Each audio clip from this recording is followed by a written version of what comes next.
Hare Krishna. Hare Krishna.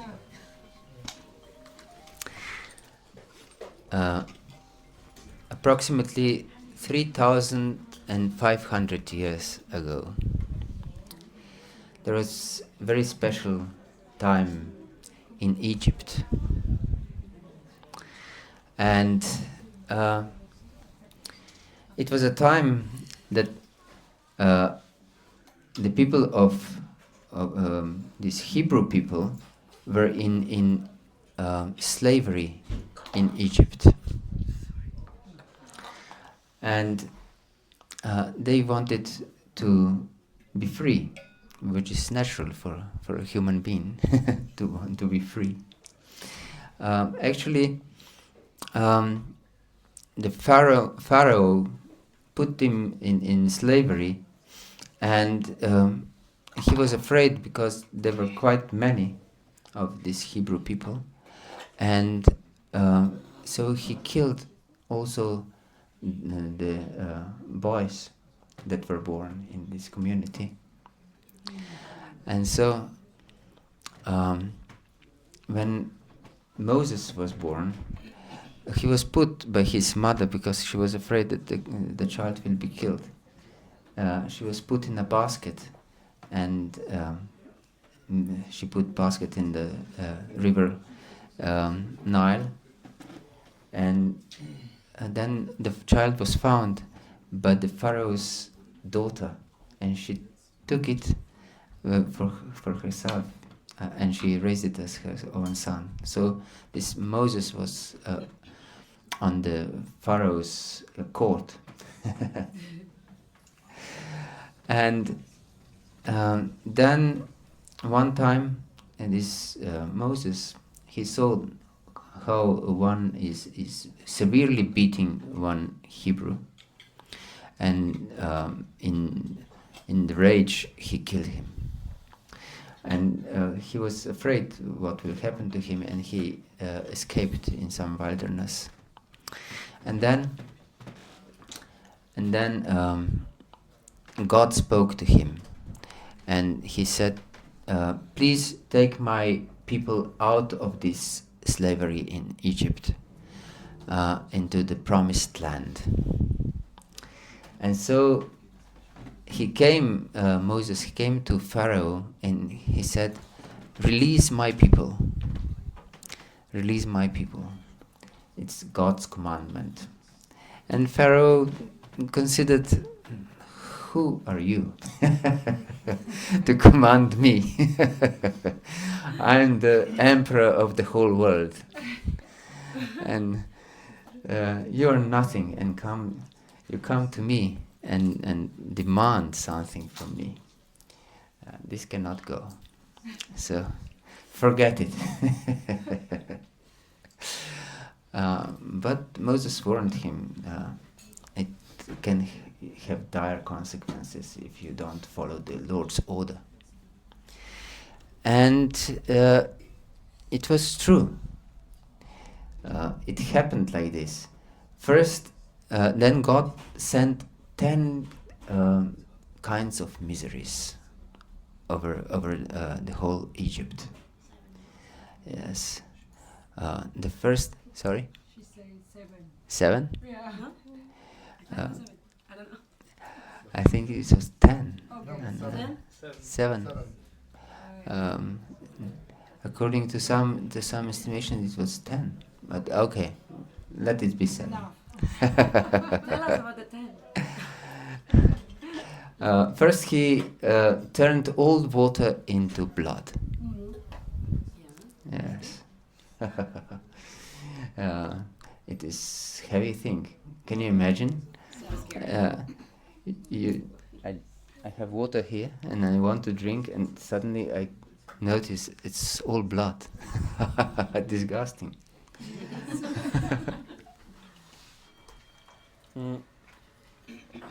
And you want to offer water to the deities, and you see it's only blood. You cannot offer this. Yes. So it was really great misery overcome the Egypt because of this blood. And then Pharaoh considered maybe it's better that I leave these people out. But then he changed his mind. Yeah. And then God sent frogs. And there are frogs everywhere. Can you imagine? You go to bed and there are plenty of frogs in your bed. And everywhere frogs. Frogs upon frogs. Yes. And then different miseries were coming over the Egypt. One of them was flies everywhere. Yes. Can you imagine? Flies everywhere. You want to take prasad and you bite in flies. And flies are creeping in your nose and your ears and your eyes. And terrible thing. Yes, and then one of these miseries that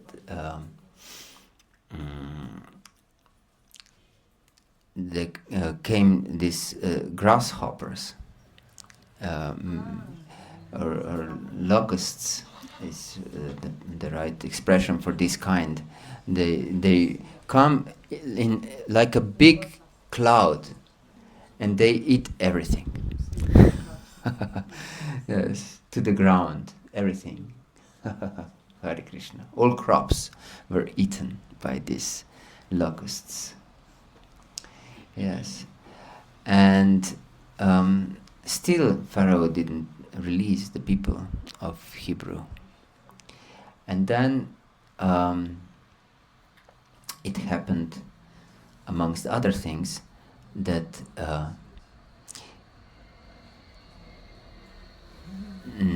something terrible happened.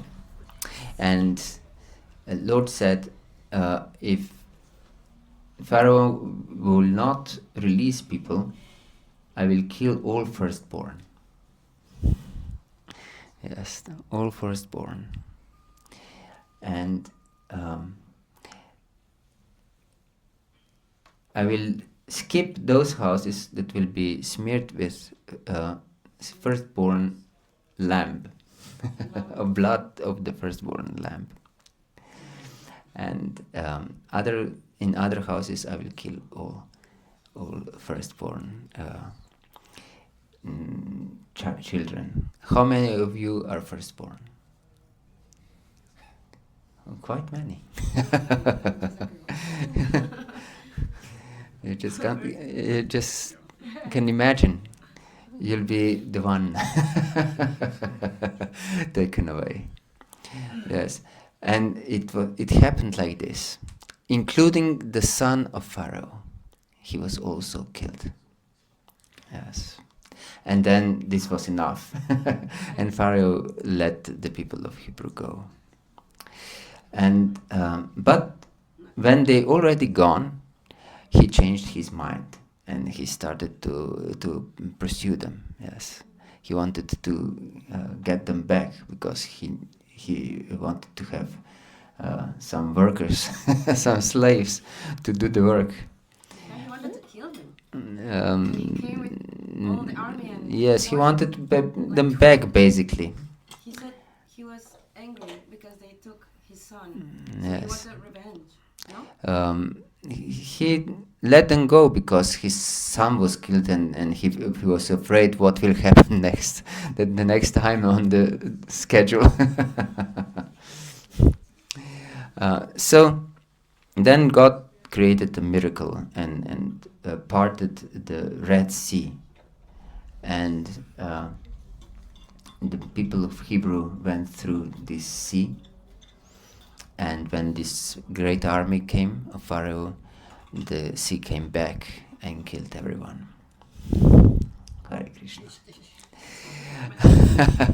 Why I'm telling this story? Because it's very instructive for our spiritual journey.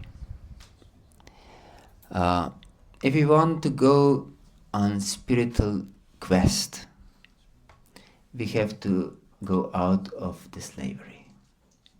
Yes. Everyone is enslaved in this material world. Enslaved by their minds. Enslaved by their passions. Enslaved by their desires that take them away from perfection, from spiritual life, from connection with the Lord. Yes. And our material conditionings will not let us free so easily. Yes.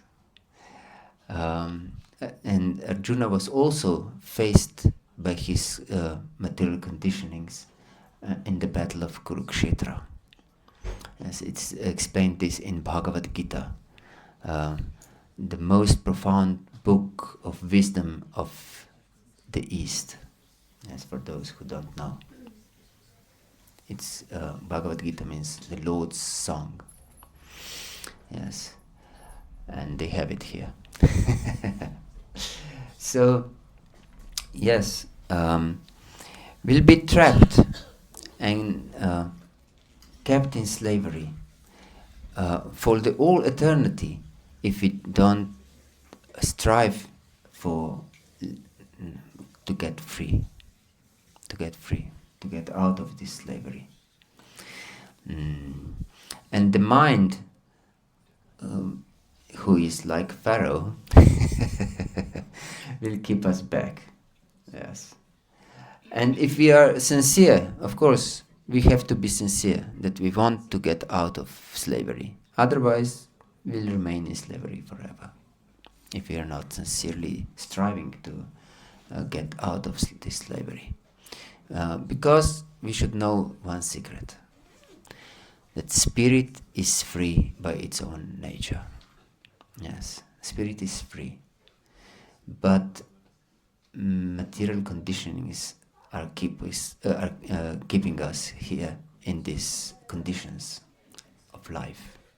Yes, and these material conditionings are innumerable. It is explained. These different material identifications are called upadis in Sanskrit.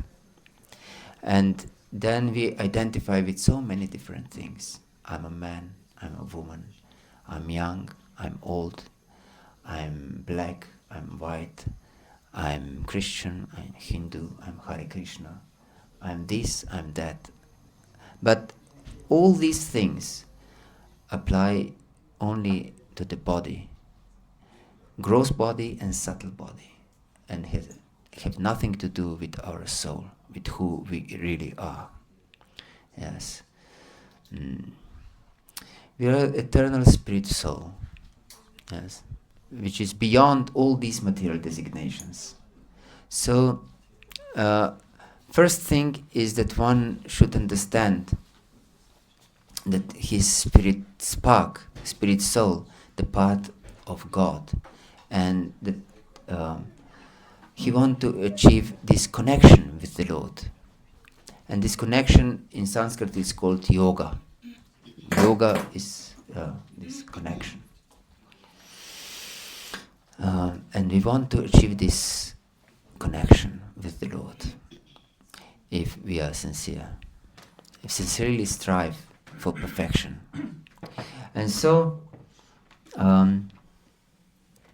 when our spiritual journey begins, our material conditionings will try to keep us bound in material world by so many excuses. Yes. I have no time. This is the classical example. I have so much work to do. I have to study. I have to go to work every day. I have my family. I have my hobbies. I have this. I have that. Many different things. But if we really strive, then God will help us.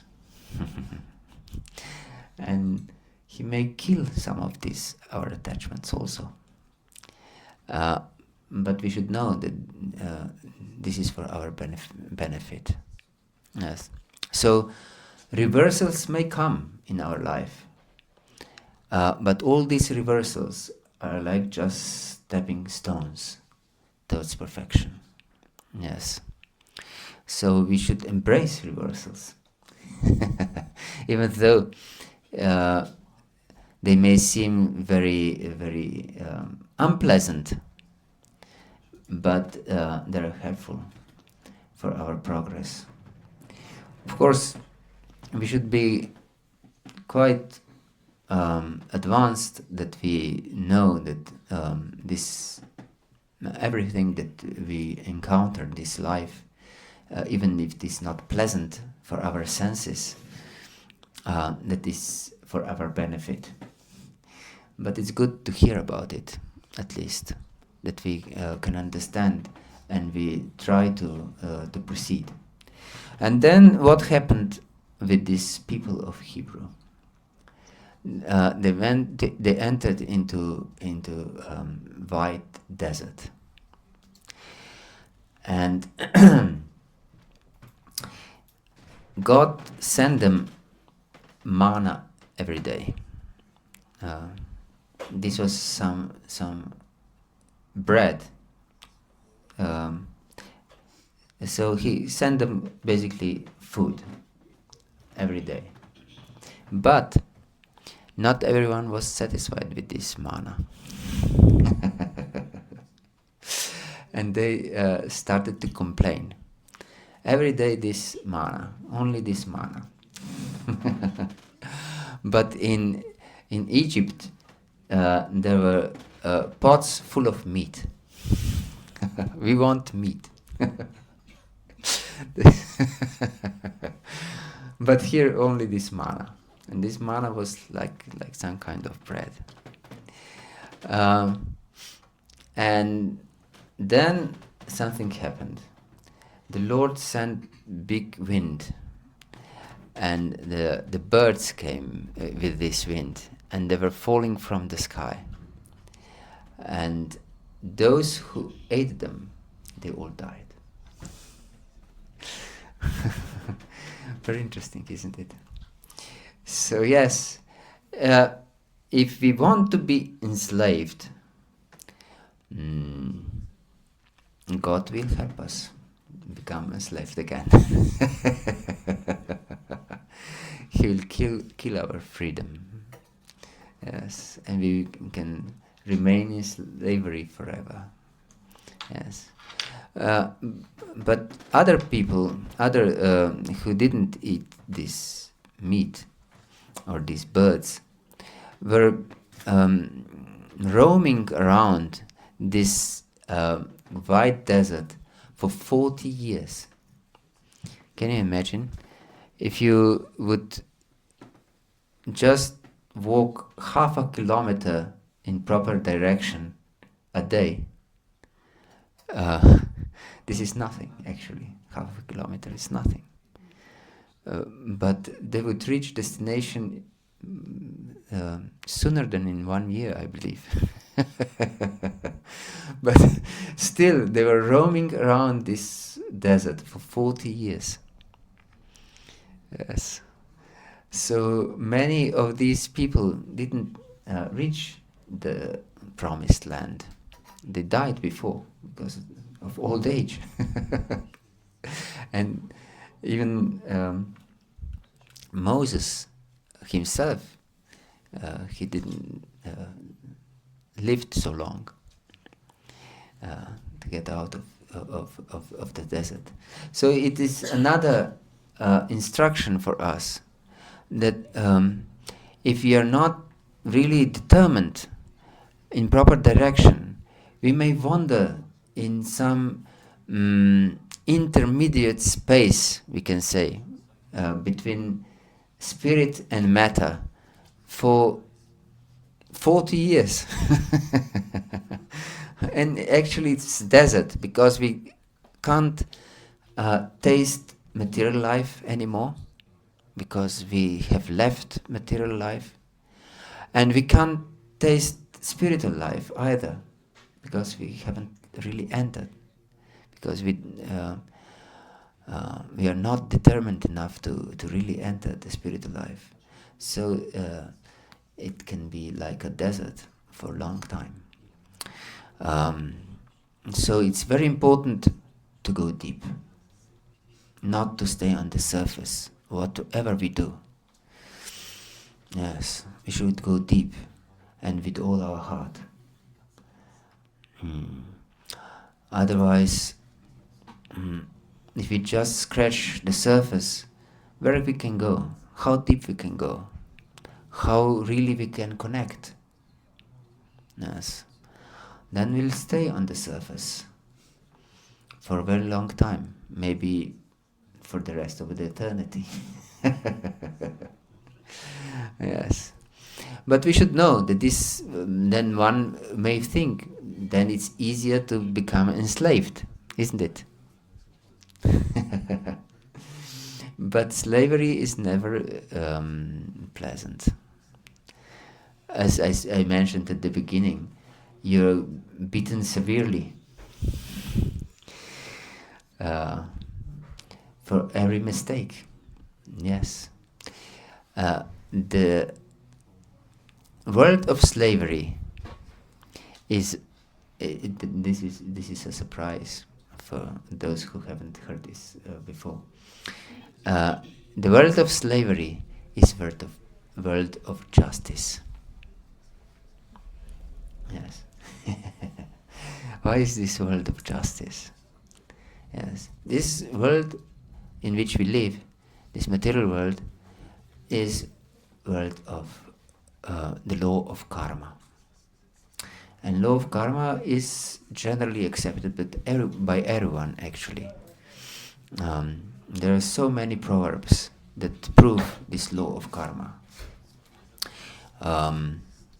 Yes. As shall you sow, thou shall you reap. Do you know this proverb? And there are also others. And also it's acknowledged in physics. Yes. Every action causes the equal reaction, opposite reaction. Yes. So it's a law of karma, actually. And it works on subtle and gross level. So this means that this world of slavery is a world of justice. But we don't want world of justice, actually. No one wants world of justice, because what is world of justice? Justice means eye for an eye, tooth for a tooth, and head for a head. This is this is world of justice. But we strive to get to the world of mercy. And mercy means that you get something that you don't deserve.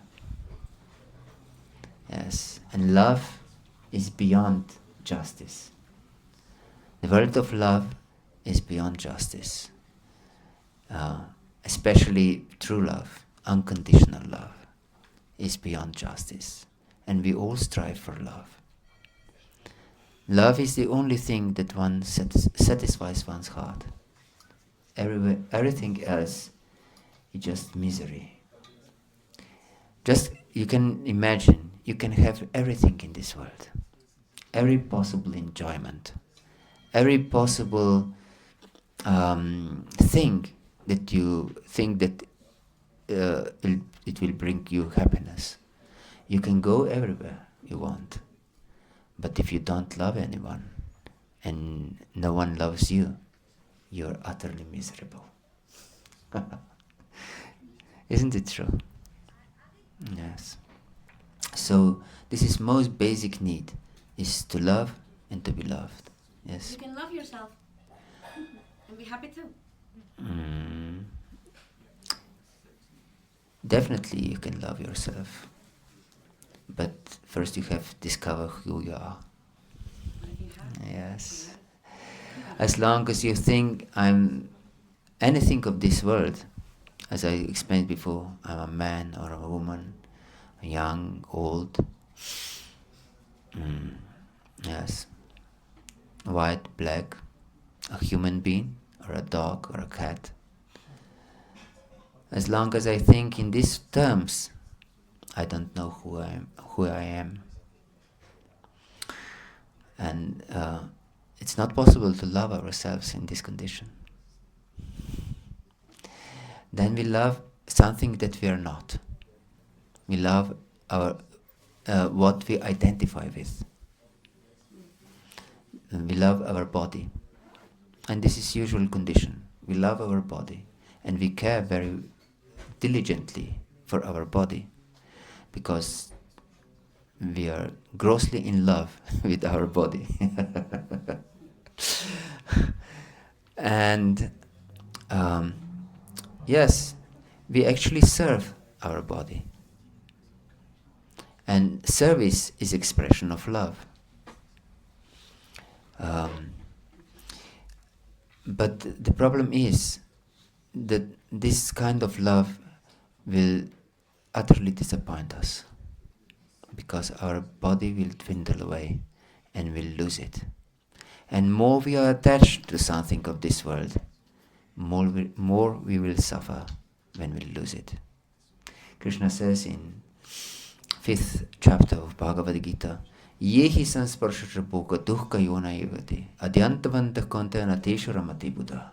That those who are intelligent, they don't strive to find something pleasurable in this world.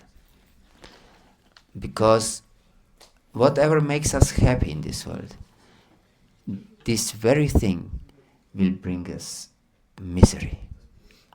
And more we are attached to something, because we are all, Vedas explain that we are anandamayobhya sad. By our very nature, we are beings of happiness. We are pleasure-seeking living entities. Not just human beings, every living entity wants to be happy. As this is our very nature. We cannot escape this nature. We want to be happy. This as simple as that. And if something of this world brings us happiness, or we consider that it brings us happiness, then we become attached to it, because it's a source of happiness, isn't it? But the nature of this world is adyantavantah kontaya. Everything has its beginning and its end. And because it has its end, more we are attached to these things that brings us happiness in this world, more we will suffer when we lose them. Yes. If someone is killed on the street, we say, yes, it's a tragic thing, but we are not really touched if we don't know this person, and if it occurred somewhere very far from our home. But if someone dies that we love, or is killed someone that we love really dearly, we are utterly disturbed and miserable. Yes, because we are attached to this person. And it's very natural. So, wise people, they don't strive for happiness in this world. Because happiness in this world, it comes and it goes. Yes, even if we don't strive for happiness, happiness still comes and misery still comes. And even for those who strive very hard to be happy in this world, misery still comes.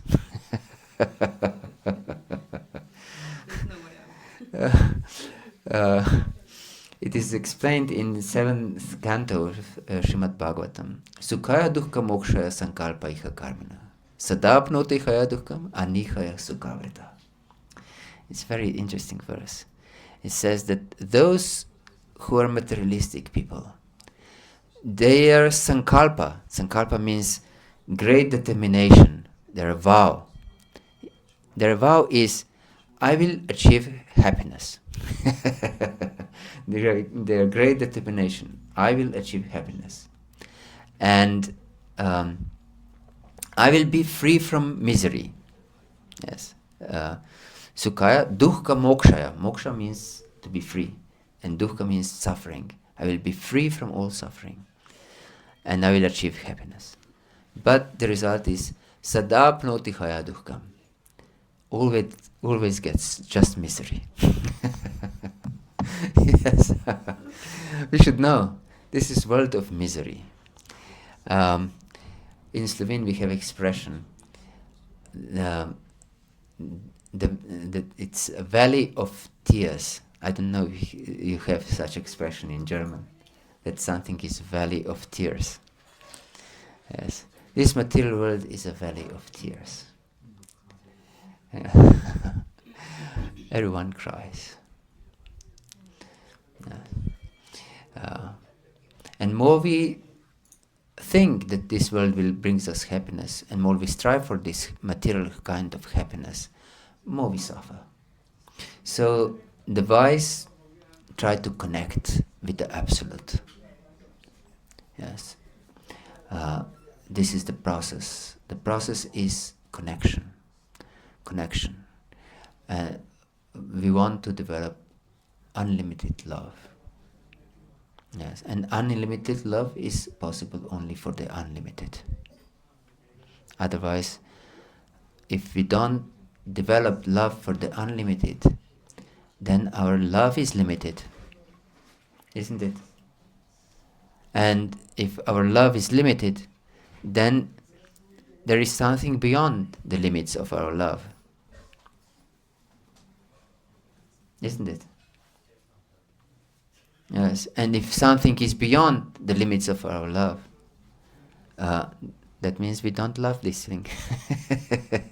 And if we don't love something, that means we are miserable. And this thing that we don't love, is potential danger for what I love. And this is called in scriptures pritak bhava, separate identity. Because we are all part and parcel of the Supreme Lord. Mamevam shu jiva loki jiva bhutak sanatana is explained in 15th chapter of Bhagavad-gita. That we are eternal part and parcel of the Lord. Yes. So we are all part and parcels of absolute, of unlimited. Yes. You said if there's something outside the boundaries that what you love, it's you don't love it, and then you consider it like a danger, right? Yes. Like, is it not possible to just be like neutral to something that is outside of your boundaries? Yes, you can be neutral, but it is explained the material conditioning. It's called in 5 different aspects. And first one is avidya. Avidya means ignorance. I don't know who I am, and I identify with my body. I'm a man, I'm a woman, I'm a human being, I'm a cat or a dog, or a white, black, Christian, Muslim, or a Hindu, or a Hare Krishna, or anything like this. Because I identify with something, I have certain likes and certain dislikes. Because I create my world, which is based on my identification, who I am. And then I love my body, I love my family, I love my countrymen, I love my country. I love this, I love that. But this I love because these things sustain. I consider that these things that I love, they support my existence. Understand? Because basically I love myself. I love my body. As long as I identify with this material world, I love my body. And I love everything that supports my bodily existence. And immediately, when I love something that supports my bodily existence, I hate everything that is potential danger for my bodily existence. And there are so many dangerous for my bodily existence. Disease is the danger to my bodily existence. Mosquitoes are danger for my bodily existence. Yes, and other things also. So many. Who can count them? Yes, they're all dangerous for my bodily existence. So I don't like them, or I can use more stronger word. I hate them. I want to get rid of them. Yes, and this bodily existence and these likes and dislikes are present everywhere. I believe that you have in Germany different football clubs. Do you? And it's common between this among these fans of football clubs that they hate each other and they fight each other. Is it like this in Germany also? Yes. Yes. Yeah. Maybe not all, but of course. Yes. So you can see they consider this other football club or fans of other football clubs to be dangerous for their existence. So they hate them. Yes. So this is natural. As long as we have this pritak bhava, we don't have this all-encompassing love, absolute love. And this absolute love is possible only for the absolute. That means for the Lord, for God, who is absolute. Then immediately there is pritak bhava. Then is I and what I consider my world, and this is others who are not my world. Yes, who are danger to my world. And I hate this. Yes. Yes. So, yes, the process is very simple to attain this all-encompassing love. Most powerful are two processes, Shravanam and Kirtanam. Shravanam means hearing, that we hear a lot of these wise things from scriptures. Yes, this is first process, and the other process is Kirtanam, of glorifying the Lord's holy name.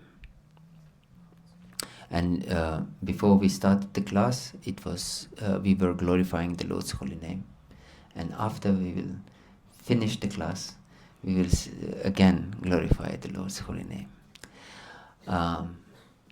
But there are also other aspects, and one will come after glorifying the Lord's holy name, and this is honoring Lord's mercy, or prasad in Sanskrit. Yes, that means to honor the sanctified food, and we can live like this very easily in this life.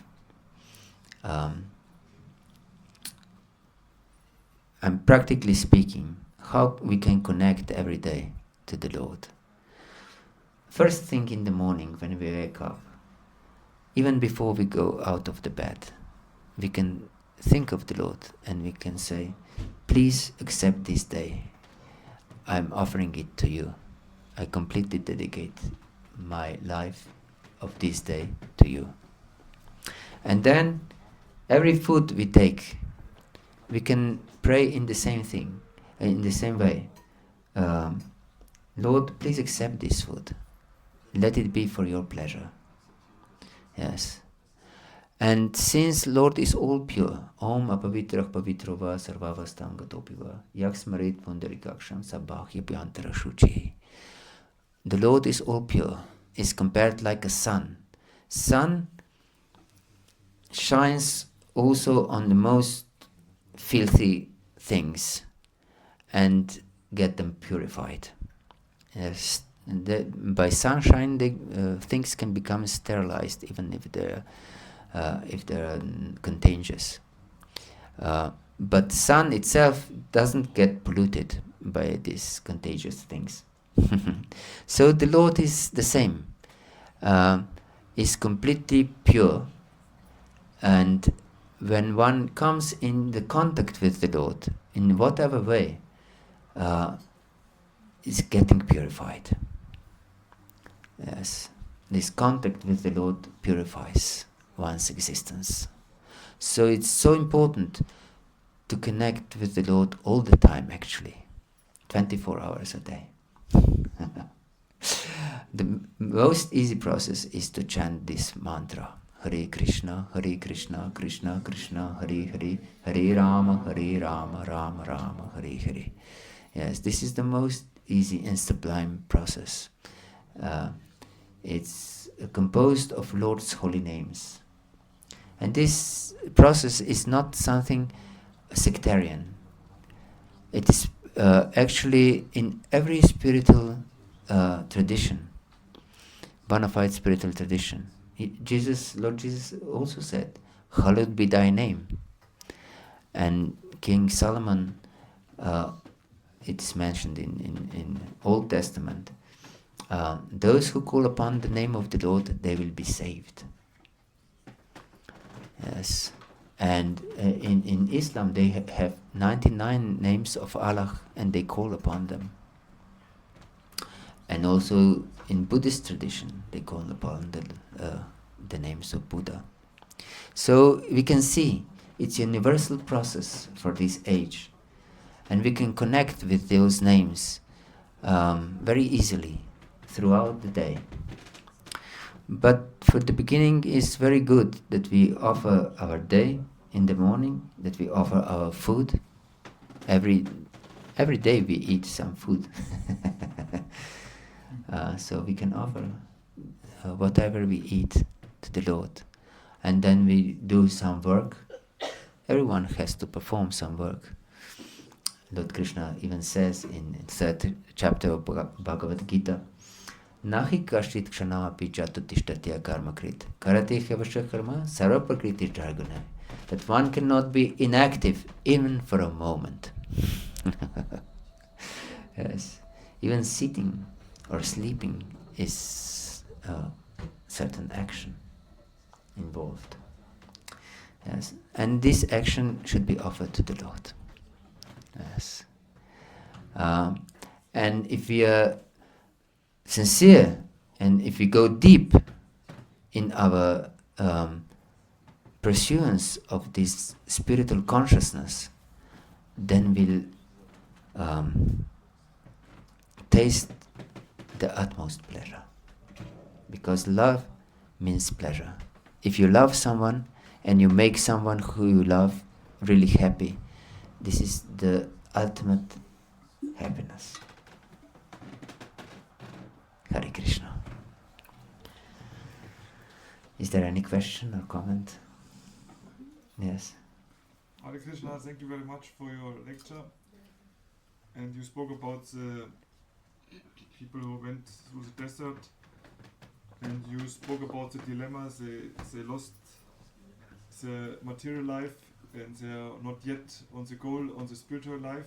They are somewhere between, and you speak about it. We have to go deeper and go through this. But there is also, Krishna says also in Bhagavad Gita, we cannot give up things only if we develop a higher taste.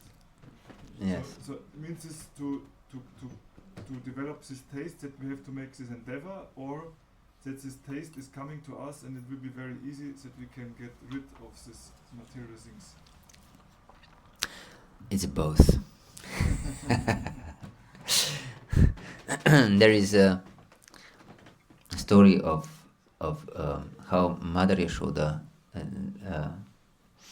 bound Krishna around the waist. Everyone knows this story? Yes. Krishna,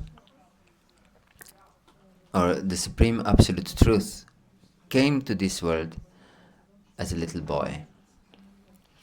and he was very naughty boy actually. And once he broke the pot of butter, and his mother, whose name was Yashoda, was very concerned about his naughtiness, and he wanted to protect him because he had other chores to do, and he wanted to bind him around the waist, that he would not do some nonsense again.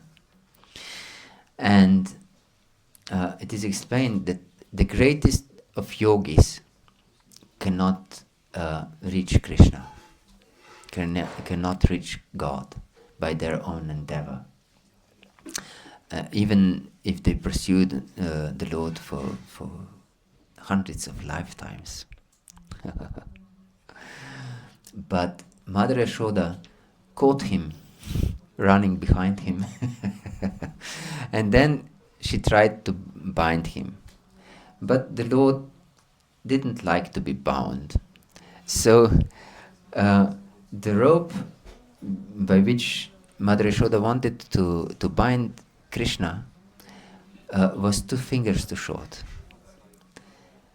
And then she took another rope and connected to the first rope and tried to bind Krishna, and still it was 2 fingers too short. It's strange. And then she collected more ropes, and all of these ropes were 2 fingers too short, and the baby's belly didn't grow. It was really strange phenomena. Baby's belly didn't grow, and all the ropes were 2 inches too short. And then she really tried very hard to bind Krishna with more new and new ropes, and she was perspiring, and flowers from her hair were falling down, and but she wanted to find out what's the circumference of my baby's belly. And then when Krishna saw how really hardly she tries to bind him, he let her bound him. So different acharyas or great teachers explain what these 2 fingers represent. Do you know? Yes. One finger is our own endeavor.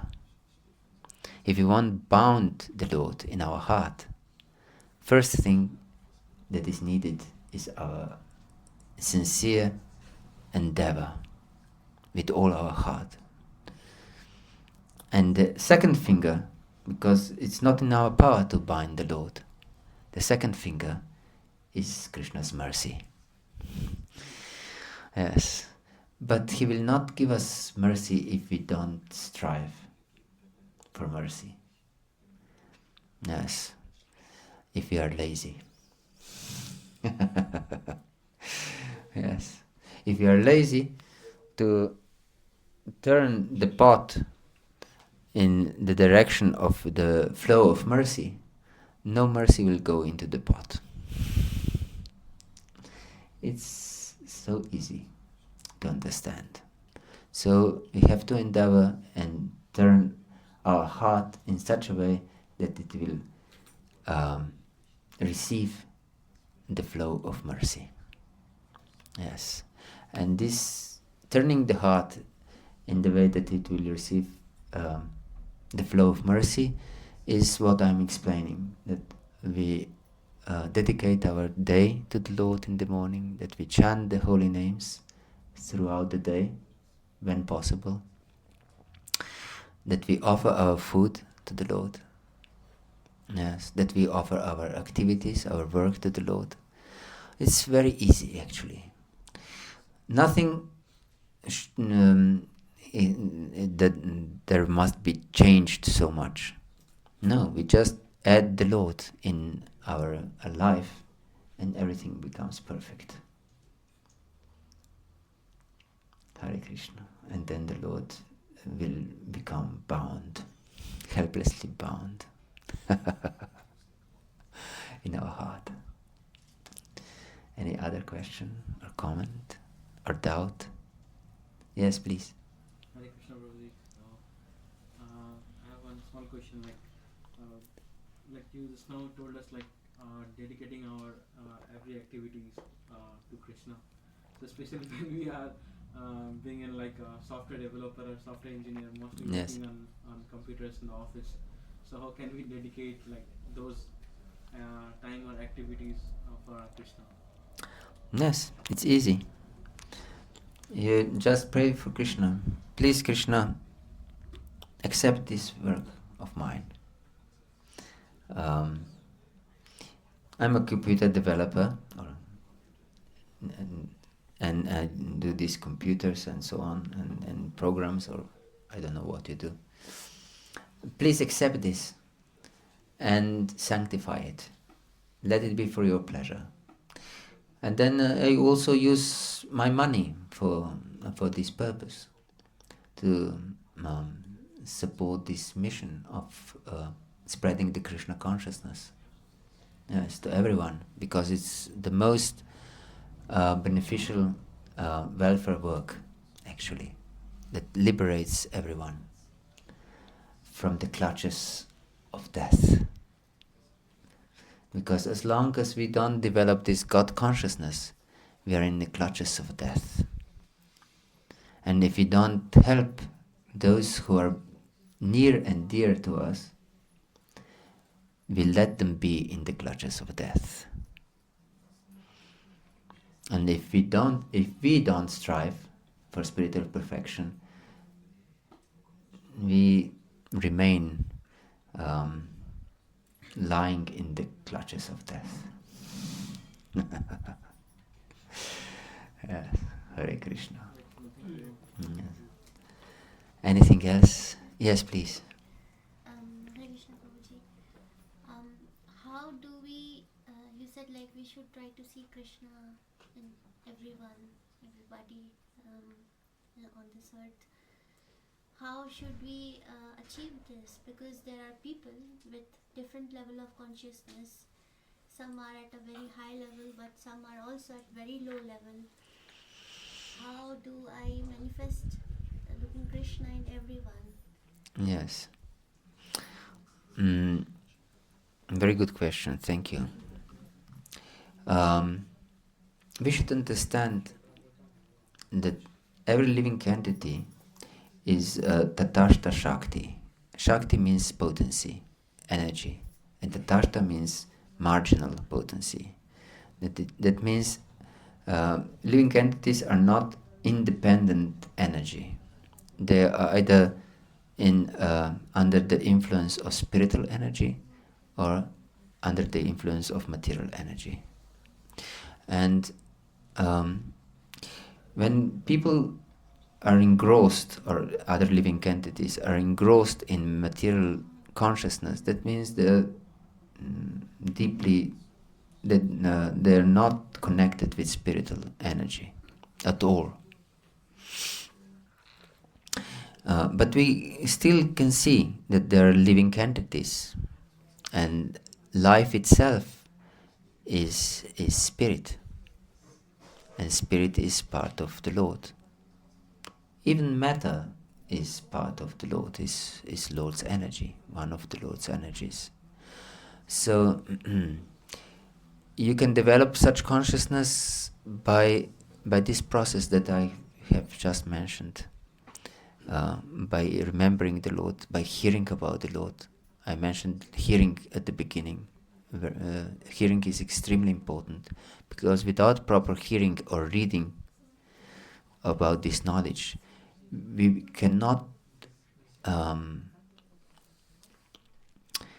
really go deep in this in this connection with the Lord.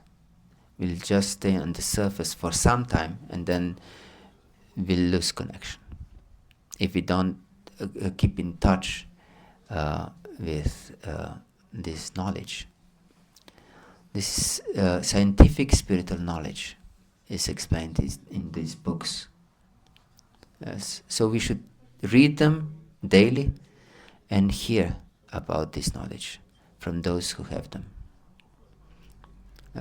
who have this knowledge, who have it. Yes.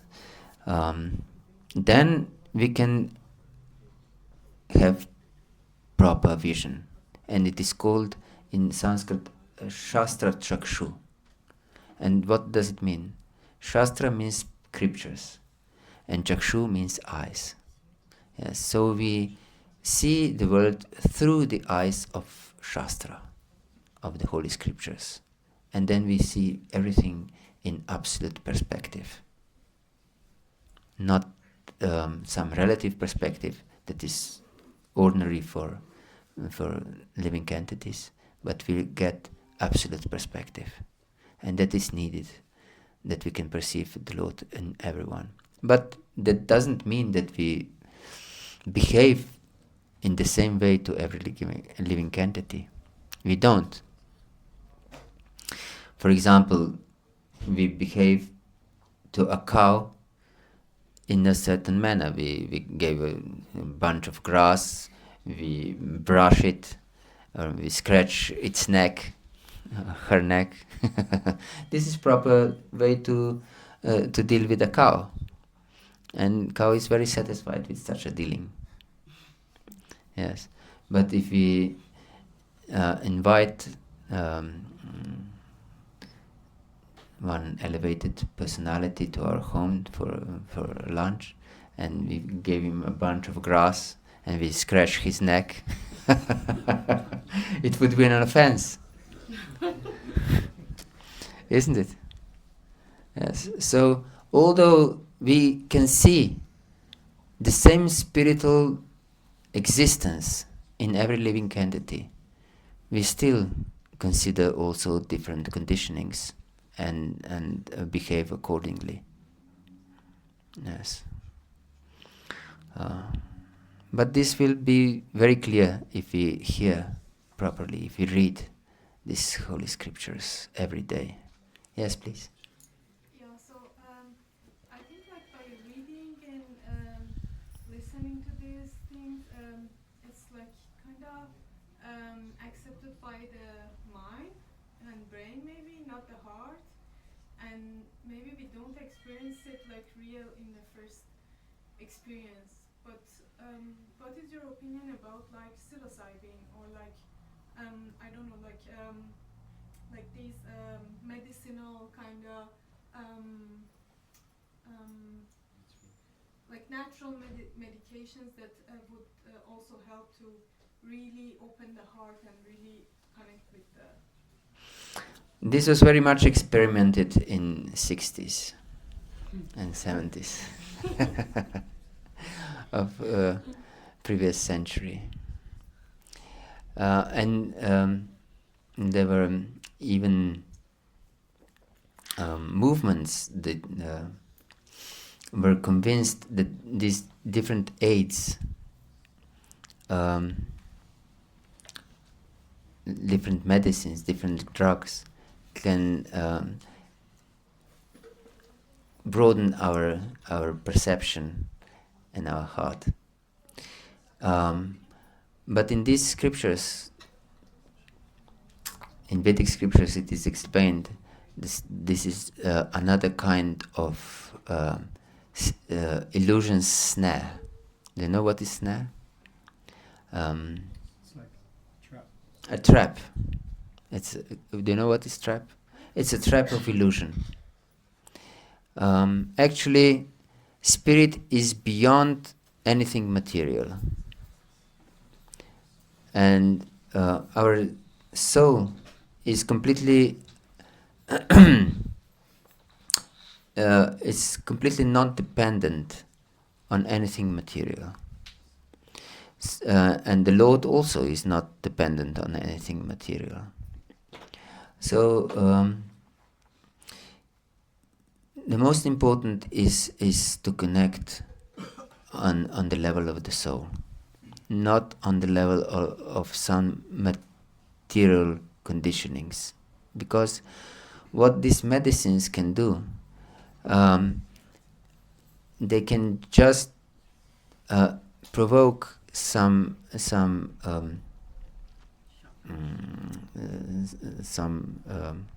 nerves. Understand? Yes.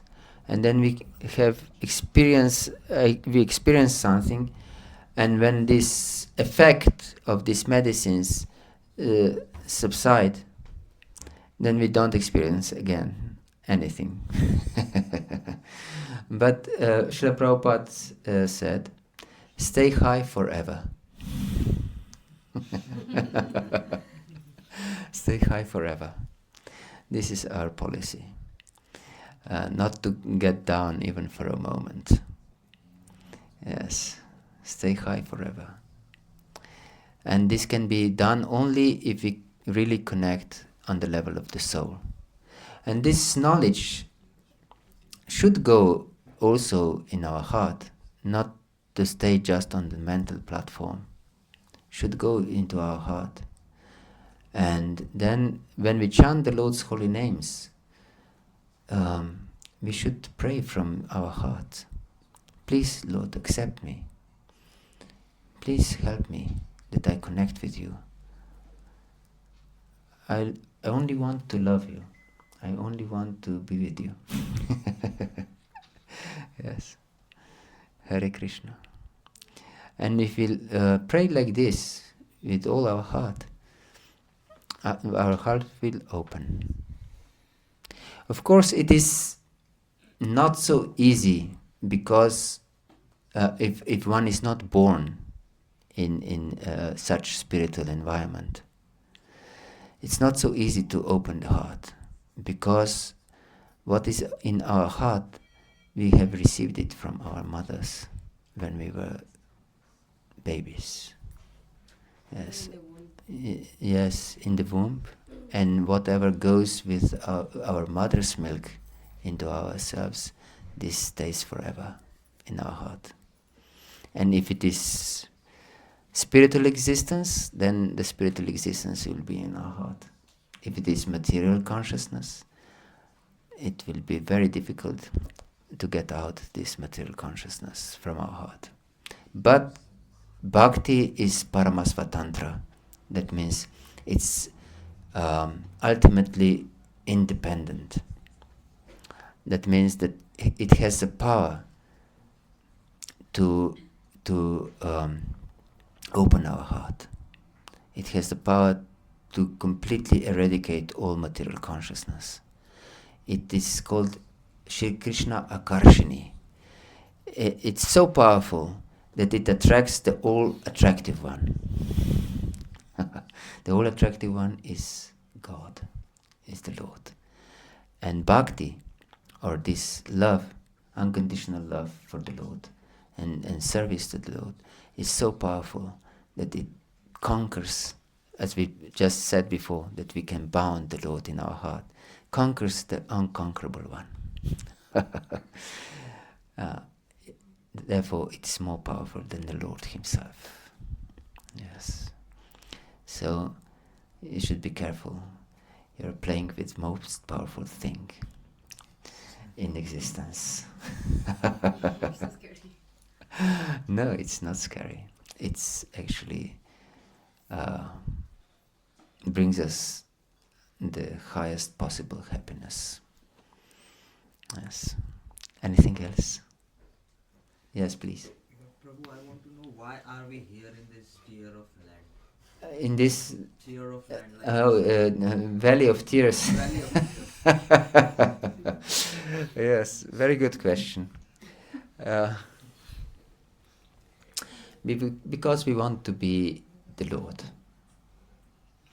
Actually, I want to be the center of all existence, and I expect everyone that acknowledges this.